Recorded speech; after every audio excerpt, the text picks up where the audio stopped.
ডিম তো অনেক রকমভাবেই রান্না করা হয়, কিন্তু একবার এইভাবে রান্না করে দেখো, দারুণ টেস্ট।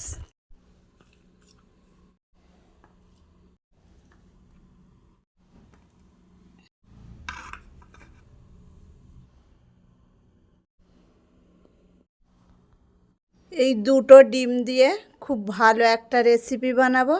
তোমরা ভাবছো এই দুটো ডিম দিয়ে কী আর রেসিপি বানানো যাবে, তো চলুন না রেসিপিটা শুরু করা যাক।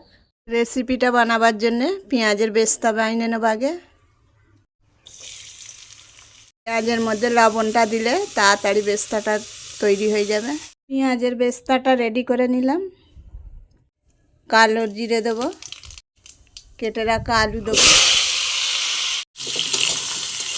লবণ দেবো, আদা রসুনের পেস্ট দেবো, হলুদের গুঁড়ো দেবো, লঙ্কার গুঁড়ো দেবো, জিরের গুঁড়ো দেবো,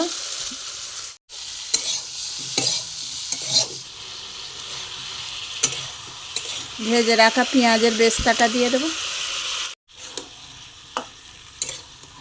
গোটা গরম মশলা দেবো, ডিমটা ভাজার জন্যে লঙ্কা দেবো, জিরে দেবো, হলুদের গুঁড়ো দেবো, আদার পেস্ট দেবো।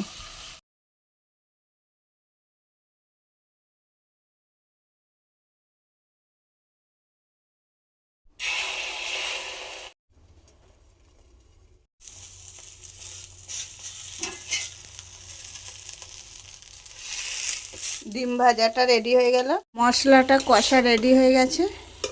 জল দিয়ে দেবো,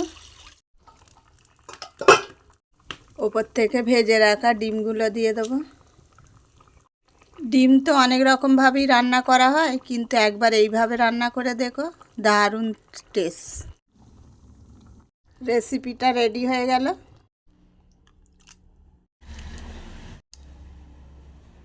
এই রেসিপিটা দেখার জন্য চ্যানেলটার সাথে থাকো, কিভাবে বানাচ্ছি দেখো।